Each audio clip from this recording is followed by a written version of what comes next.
ଦେଖନ୍ତୁ, କଥାରେ ଅଛି ଚୋର ମୁହଁ ଟାଣୁ। ପାକିସ୍ତାନ ଯାହା ବି କରୁଛି ସେଇଟା ଗୋଟେ ଫେଲ୍ ଷ୍ଟେଟ୍‌ର ନମୁନା।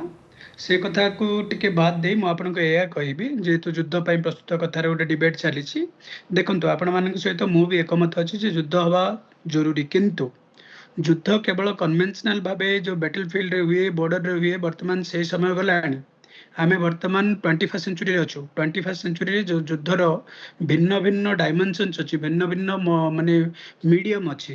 ବର୍ତ୍ତମାନ ଯାହା ଗଭର୍ଣ୍ଣମେଣ୍ଟ କରୁଛି, ଗଭର୍ଣ୍ଣମେଣ୍ଟ ଇଜ ଭେରି ମ୍ୟାଚିଓର। ସବୁ ଯୋଉ ସବୁ ଡିସିସନ ନେଉଛନ୍ତି ସେଗୁଡାକୁ ମୁଁ କହିବି one among the master stroke in diplomacy. ମାନେ ଆପଣଙ୍କର ଇଣ୍ଡସ୍ ୱାଟର ଟ୍ରିଟିକୁ ବାତିଲ କରିଦେବା ହଉ, କିମ୍ବା ଆପଣଙ୍କର ବୋର୍ଡରକୁ ବନ୍ଦ କରିଦେବା ହଉ, କିମ୍ବା ସାର୍କ ଭିସା କ୍ୟାନସେଲ କରିଦେବା ହଉ, ଏଇ ସବୁ ଗୁଡାକ ଆପଣ ଦେଖନ୍ତୁ ମାଷ୍ଟର ପ୍ଲାନ୍। ଆମେ କିଛି ଦିନ ପୂର୍ବରୁ ଦେଖିଲୁ, ବର୍ତ୍ତମାନ ଯୋଉଟା ଜାମ୍ମୁ କାଶ୍ମୀରରେ ଆଟାକଟା ହେଲା, ସେଇଟା ଏକ୍ଜାକ୍ଟଲି ପାଲେଷ୍ଟାଇନ ବାଲା ଯୋଉ ହାମସ୍ ଯେମିତି ଇସ୍ରାଏଲରେ ଆଟାକ୍ କରିଥିଲା, ସେଇ ମଡ୍ୟୁଲରେ ଆଟାକ୍ ହେଇଛି। ତାପରେ କଣ ହେଲା, ଇସ୍ରାଏଲ ଇମିଡିଏଟଲି ଆଟାକ୍ କଲା ପାଲେଷ୍ଟାଇନକୁ, ଏବଂ ଆମେ ଦେଖୁଛୁ ବର୍ଷେ ହେଲା ଯୁଦ୍ଧ, 2 ବର୍ଷ ହେଲା ଯୁଦ୍ଧ ଚାଲିଛି। କିନ୍ତୁ ଇସ୍ରାଏଲ ଗୋଟେ ଜିନିଷ, ତାଙ୍କର ଅକ୍ଟୋପସ୍ ଡକ୍ଟ୍ରିନ୍ ଥିବା ସହିତ ବି ଫେଲ୍ କୋଉଠି ମାରିଲା ନା, ସେମାନେ ମଲ୍ଟିପ୍ରଙ୍ଗ ଯୁଦ୍ଧ କଲେ ନାହିଁ, ମାନେ ମଲ୍ଟିପ୍ରଙ୍ଗ ପଲିସି ଆପନେଇଲେ ନାହିଁ, ଯୋଉଟା କି ଭାରତ ବହୁତ ଭଲ କରିଛି।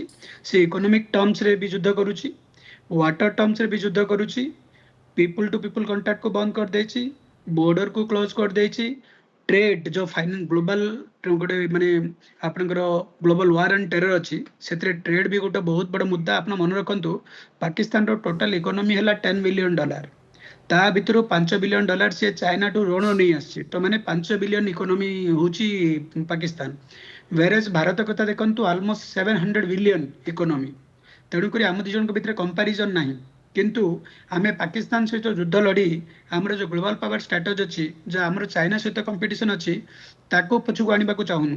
ତେଣୁକରି ପାକିସ୍ତାନକୁ ଏମିତି କରିଦିଆଯାଉ, ସେ ଜୀବନରେ ନିଜେ ଠିଆ ହେଇପାରିବ ନାହିଁ। ସେ ତ ଅଲରେଡି ଗୋଟେ ଫେଲ୍ ଷ୍ଟେଟ୍, ଯାହାର ଇକୋନୋମି ଅଲରେଡି ରୁଇନ୍ କଲାନି। ଇନଫ୍ଲେସନ ବହୁତ ବଢିଛି, ଦରଦାମ ବହୁତ କିଛି।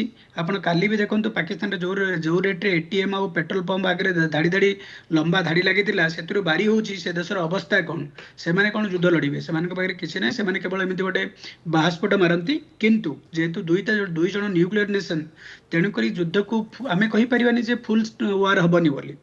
ଯୁଦ୍ଧ ଥରେ ଆରମ୍ଭ ହେଇଗଲା ପରେ ସେଇଟା ନା ଆପଣଙ୍କ କଣ୍ଟ୍ରୋଲ ଅଛି, ନା ମୋ କଣ୍ଟ୍ରୋଲ ଅଛି, ନା ଭାରତ କଣ୍ଟ୍ରୋଲ ଅଛି, ନା ପାକିସ୍ତାନ କଣ୍ଟ୍ରୋଲ ଅଛି। ଯୁଦ୍ଧ ଧୀରେ ଧୀରେ ସ୍କେଲ ଅପ୍ କରେ, ଏବଂ ସେ କୋଉ ଲେବଲକୁ ଯିବ କିଏ ବି କହିପାରିବନି। କିଏ ବି କହିପାରିବନି ଯେ ଗୋଟେ ମାନେ ହାଇବ୍ରିଡ ୱାରଫେୟାର ହବ, କିମ୍ବା ଗୋଟେ ସେମି ଯୁଦ୍ଧ ହବ, କି ଲିମିଟେଡ ୱାର ହବ, କି ଟାର୍ଗେଟେଡ କିଲିଂ ହବ, କିଏ କହିପାରିବନି।